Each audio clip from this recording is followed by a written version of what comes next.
SIR শুনানিতে এসে অসুস্থ হয়ে পড়লেন ৭৫ বছরের বৃদ্ধা মহিলা। ক্যাম্পে নেই কোনো প্রাথমিক চিকিৎসা ব্যবস্থা, নেই পানীয় জলের ব্যবস্থা, নেই কোনো সুষ্ঠু পরিকাঠামো। এই অভিযোগ তুলে ক্যাম্পে চড়াও তৃণমূলের কাউন্সিলর ও কর্মীরা। ইয়ারোর ওপর রীতিমতো ধমকানি চমকানি, গালিগালাজ দিলেন তৃণমূল কাউন্সিলর সনদ বক্সী। জানা গিয়েছে, অসুস্থ মায়া কর্মকার নামে বয়স্ক ওই মহিলা বর্ধমান পুরসভার ৩৫ নম্বর ওয়ার্ডের ১৮১ নম্বর পার্টের কোড়াপাড়ার বাসিন্দা, আর ৩৫ নম্বর ওয়ার্ডের কাউন্সিলর সনদ বক্সী। মায়া কর্মকারের ২০০২ সালের ভোটার লিস্টে নাম না থাকার কারণে তাকে শুনানিতে ডাকা হয়। বুধবার তিনি শহর বর্ধমানে জেলাশাসক অফিসের নিউ কালেক্টরেট বিল্ডিংয়ে এসেছিলেন শুনানিতে। সেখানেই লাইনে দাঁড়িয়ে থাকার সময় অসুস্থ হয়ে পড়েন। মুখ দিয়ে ফেনা বেরোতে শুরু করে। পরিবারে রয়েছে একমাত্র মেয়ে। জামাইয়ের সঙ্গে ওই দিন তিনি এসেছিলেন। জামাই বলেন তিনি হাই প্রেশারের রোগী। এদিন শুনানির জন্য সকাল থেকেই দুশ্চিন্তায় ছিলেন, ঠিকমতো খাওয়া দাওয়া করে আসেননি। অন্যদিকে দীর্ঘ সময় লাইনে দাঁড়িয়ে থাকা, এসব কারণেই তিনি অসুস্থ হয়ে পড়েন। কি বলছেন নবকুমার মাঝি, মায়া কর্মকারের জামাই, শোনায়। আমার শাশুড়ি এখানে হিয়ারিং করতে এসে অসুস্থ হয়ে মাথা ঘুরে পড়ে গেছে।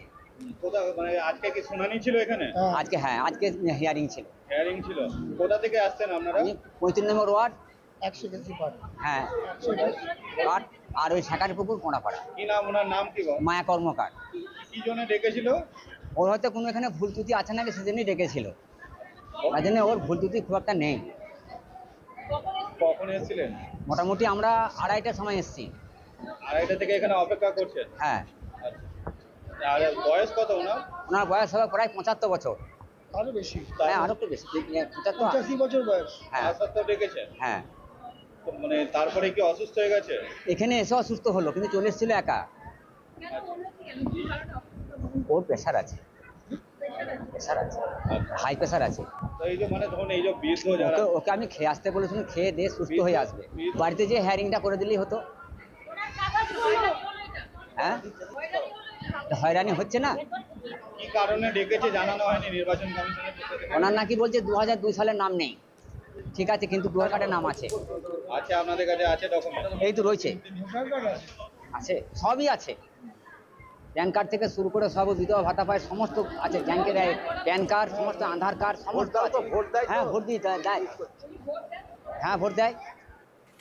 অসুস্থকে তড়িঘড়ি মাথায় জল দিয়ে প্রাথমিক সুস্থতার জন্য এগিয়ে আসেন উপস্থিত মানুষজন। বিএলএ 2 তথা তৃণমূল কাউন্সিলর সনদ বক্সীর স্ত্রী। এরপর খবর পেয়ে ক্যাম্পে পৌঁছয় তৃণমূলের 2 কাউন্সিলর সহ টিএমসির লোকজন। সনদ বক্সীর অভিযোগ, বিজেপি চক্রান্ত করে তার নাম কেটে দিয়েছে। এরপর অসুস্থ মায়া কর্মকারকে হুইল চেয়ারে বসিয়ে তৃণমূলের 2 কাউন্সিলর শুনানিতে ইয়ারোর সামনে হাজির হন। সেখানে মেজাজ হারান তৃণমূল কাউন্সিলর সনদ বক্সী। তিনি রীতিমতো চিৎকার শুরু করে দেন। বলেন, আমরা জানি বিজেপি চক্রান্তে মানুষকে এনআরসি করার ধান্দা করছেন। ১.৫ লক্ষ টাকা সোনার ভরি, ৭০ টাকা কেজি চাল, আর বলছে ভোট দিতে হবে না। মানুষকে হ্যারাস করছে। কি বলছেন সনদ বক্সী, শুনবো। আমাদের ১৮১ পার্টে কোড়াপাড়ার বাসিন্দা, বয়স ৯ করে ৮০-র অনেক ওপর। আজকে বিজেপি যেভাবে মানুষকে হ্যাকেল করছে, ভোটার করার চক্রান্ত করছে, এনআরসি করার চক্রান্ত করছে, এসব মানুষদের ২০০২ সালে ভোটার লিস্টের নামগুলো কেটে দিচ্ছে। তারা ভোট দিচ্ছে, তাদের ১৯৯৫ সালে ভোটার কার্ডে নাম আছে, ভোটার লিস্টে নাম আছে। ইচ্ছাকৃত নামগুলো কেটে দিয়ে মানুষকে হয়রানি করে তারা যাতে ভোটার হয় তার চক্রান্ত করছে। এনাকে ডেকে এসছে, প্রায় ১:৩০-২ সময় এসছেন। আমরা একসঙ্গে এসছি। আমার স্ত্রী ওই ওখানটা বিএলএ 2 সমা বক্সী, তাকে অ্যালাউ করছে না, আমরা কাউন্সিলর অ্যালাউ করছে না। সে বীর ব্যাগটা বোঝাতো বয়স্ক মানুষ, আজকে সেখানে হার্ট ফেল করে যাওয়ার মতো অবস্থা হয়ে গেছে। আমরা জানি না ওনাকে এখন কতটা সুস্থ করতে পারবো কি পারবো না, সেটা এখন আমরা বলতে পারছি না। এখানে অনেকক্ষণ ধরে অপেক্ষা করছেন? অনেকক্ষণ। একটা বয়স্ক মহিলা রোগা দেখছেন, ওই মহিলা প্রায় আজকে ২-২.৫ ঘন্টা দাঁড়িয়ে আছে। প্রায় ৯ করে ৩০০ লোক ওখানে স্ট্যাম্পেটের মতন হয়ে গেছে। উনি মাথা ঘুরে পড়ে গেছেন। আমার স্ত্রীর সঙ্গে জমাবক্তি ওখানে বিএলএ 2 ছিল, ওনাকে তুলে জল টল দিয়ে সেবা শুশ্রূষা করে এখানে আনলো, ওখান থেকে ভিড়টা কাটাবার জন্য। কিন্তু আমাদের বক্তব্য হচ্ছে, একটা নির্বাচন কমিশন সে মানুষকে সুরক্ষা দিতে পারছে না। সুরক্ষা দেওয়ার নাম না করে সে মানুষকে হয়রানি করছে, হেয়ারিংয়ে আনে, তাকে ভোটার করার চক্রান্ত করছে। সর্বপ্রথম আজকে বিএলএ 2 দিকে নিয়ে তারা সারা বাংলা ঘুরেছে, মানুষের দ্বারে দ্বারে ঘুরেছে। ভোটের সময় সিনিয়র লোকেদের বাড়িতে ভোট নিতে পারে, কিন্তু হিয়ারিংয়ের সময় যেহেতু অন্ধকারে নামটা বাদ দেবে বলে কায়দা করে বিএলএ 2 দিকে ডাকছে না। আমরা তো বলছি এখানে সিপিএম বিজেপি কংগ্রেস সবাই আসুক, কিন্তু যেহেতু সিপিএম বিজেপি কংগ্রেসের কোনো বিএলএ 2 নেই, আজকে তৃণমূল কংগ্রেস 8 দিন 7 দিন আজকে পাশে আছে, তাদেরকে হ্যাকেল করার জন্য সেই মানুষগুলোকে যাতে কাগজগুলো ছেড়ে দেওয়া যায় সেই চক্রান্ত নির্বাচন কমিশন করছে। আমরা ধিক্কার জানাচ্ছি নির্বাচন কমিশনকে। সঙ্গে থাকা 19 নম্বর ওয়ার্ডের কাউন্সিলর শাহাবুদ্দিন খান অবশ্য শান্ত এবং ভদ্রভাবে ব্যাপারটা ম্যানেজ করার চেষ্টা করেছেন এবং অসুস্থ মায়া বক্সির শুনানি করে তাকে বাড়ি পাঠানো হয়। এদিন সঙ্গে করে অবশ্য তিনি ভোটার, আধার, রেশন কার্ড, ব্যাংকের পাসবই সমস্ত ডকুমেন্টই এনেছিলেন। তৃণমূল কাউন্সিলর শাহাবুদ্দিন খান কি বলছেন এবার শোনাবো। দেখুন, নির্বাচন কমিশন প্রথম থেকেই সমস্ত জিনিসের গাফিলতি আমরা দেখতে পাচ্ছি। প্রথমে নথি থেকে শুরু করে বিভিন্ন রকম আইন কানুন মানে ঘন্টার পর ঘন্টা তারা পরিবর্তন করছে। তারপর বললো যে 80 বছর ওপর 85 বছর ওপর যারা থাকবে সেই সমস্ত বৃদ্ধ এবং বৃদ্ধাদেরকে বাড়িতে বাড়িতে যেয়ে হিয়ারিং করা হবে, কিন্তু তাদেরকে নোটিশ দিয়ে দেওয়া হয়েছে। সেই নোটিশ পেয়ে আজকে মানুষ এখানে আসছে। ঘন্টার পর ঘন্টা বয়স্ক মানুষ যেগুলো 80 বছরের ঊর্ধ্বে তারা কিন্তু ঘন্টার পর ঘন্টা রয়েছে। কাউরির ওষুধের দরকার, কাউরির পেটের খাবারের দরকার, অনেক রকম পেশেন্ট আছে।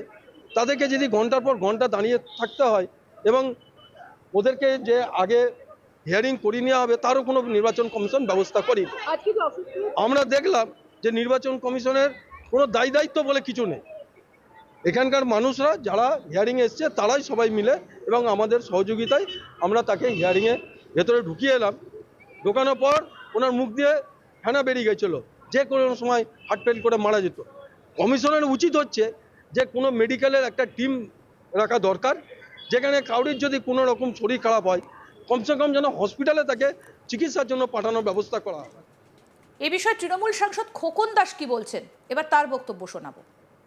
হিয়ারিং এ ডেকেছে 85 বছর বয়স একজন প্রবীণ নাগরিক, 3 ঘন্টা তাকে মায়া কর্মকার প্রায় সকাল থেকে 3 ঘন্টা ধরে বসে আছে হিয়ারিং এর ওখানে, তারপর অসুস্থ হয়ে পড়েছে। আমাদের সব ছেলেরা যারা আমরা বাইরে ক্যাম্প করেছি প্রতিটি পুরের ছেলেরাই তারা সঙ্গে আসছে, এসে তার যাতে ভোটে নামটা থাকে, কারণ ভোটে নাম না থাকলে 85 বছরের মানুষটাও মনে হয় বাংলায় আর থাকতে পারবে না। যে অরাজকতা গোটা বাংলা জুড়ে বিজেপি সরকার এবং নির্বাচন কমিশন শুরু করছে, তারা যেভাবে মানুষের নাম তার গণতান্ত্রিক অধিকার থেকে তাদের বঞ্চিত করতে চাইছে, এরই প্রতিবাদে গোটা বাংলা জুড়ে আমাদের তৃণমূলের ছেলেরা প্রতিটি মানুষের সঙ্গে থাকছে যাতে তার ভোটাধিকার থাকে। আমরা এই দুঃসময় মানুষের পাশে আছি, কারণ এই যে চক্রান্ত করে বাংলার লক্ষ লক্ষ মানুষের ভোটার লিস্ট থেকে নাম বাদ দিতে চাইছে, এটা একদম নির্বাচন কমিশন কেন্দ্রীয় সরকারের চক্রান্তের বিরুদ্ধে আমাদের মাননীয় মুখ্যমন্ত্রী, আমাদের নেতা অভিষেক বন্দ্যোপাধ্যায় আমাদের দলের যে গাইডলাইন দিচ্ছে সেই অনুযায়ী আমরা হিয়ারিংয়ের দিন সকাল থেকেই আমাদের কোর্ট চত্বরের বাইরে আমরা বিশাল ক্যাম্প করেছি। সেখানে আরো আপডেট পেতে দেখতে থাকুন আজ তাক বাংলা, সাবস্ক্রাইব করুন, নোটিফিকেশন পেতে বেল বাটন অপশন প্রেস করুন।